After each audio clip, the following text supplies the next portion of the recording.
Sinalanta ng Bagyong Pablo, sinisikap pa rin ang ilang tiga Compostela Valley na paghandaan ang Pasko.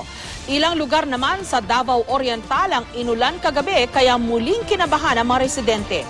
May report si Jay Sabale. Mula magdamag hanggang kaninang umaga, bumuhos ang ulan sa ilang bahagi ng Davao Oriental sa bayan ng Boston. Nagdulot pa ito ng maliliit na pagguho ng lupa sa Sitio Baclinan, Barangay Kawayanan. Sariwa pa sa mga residente ang hugupit ng Bagyong Pablo. Kaya ang ilan sa kanila hindi maiwasang kabahan. Napakalakas po ng ulan. Natatakot po kami baka magkaroon ng landslide dito sa tinitira namin sa tabing kalsada.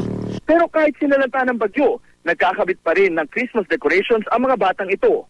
Kahit na na nga po kami ng bagyo pero para tuloy pa rin po ang Pasko. Sana po makagawa na rin po kami ng bahay. At nagpapasalamat din po ako na wala pong nasaktan sa aming pamilya nung may bagyo pa. Inulan din muli ang bayan ng Katiil na isa sa mga pinakagrabing tinamaan ng bagyo. Si Lolo Benito, malungkot ang Pasko. Sira pa kasi ang kanilang bahay. Kaya ang asawa niyang si Lola Leopolda, nananatili raw muna ngayon sa Davao City habang wala pa silang matirhan. Ngayon lang na panahon nga kami nagkahiwalay. Gusto mong uwi, maghintay ako. Malungkot man, ramdam pa rin daw ng maraming residente ang diwa ng Pasko. Inaayos na ang nasirang simbahan. Kinakabit ang donasyon na trapal. Importante sa Christmas, hindi man yung material na bagay. The best celebration of Christmas is the fact that God the Father sent forth His only Son. Samantala, ilang grupo ang namigay ng iba't ibang serbisyo para sa mga residente. Gaya ng mainit na lugaw, mamamahagi rin daw ng mga pangnot si Buena.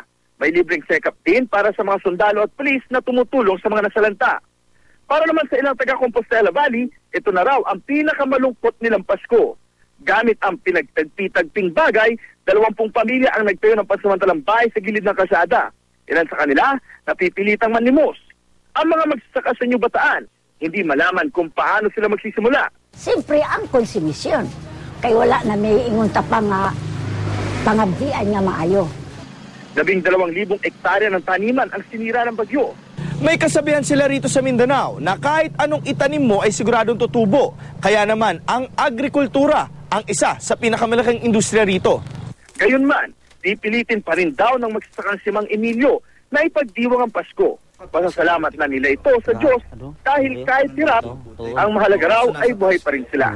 Ganda kami kamayan Parang di na ito malimta ng atong tuig. Mula sa New Bataan, Compostela Valley, Jay Sabale, GMA News.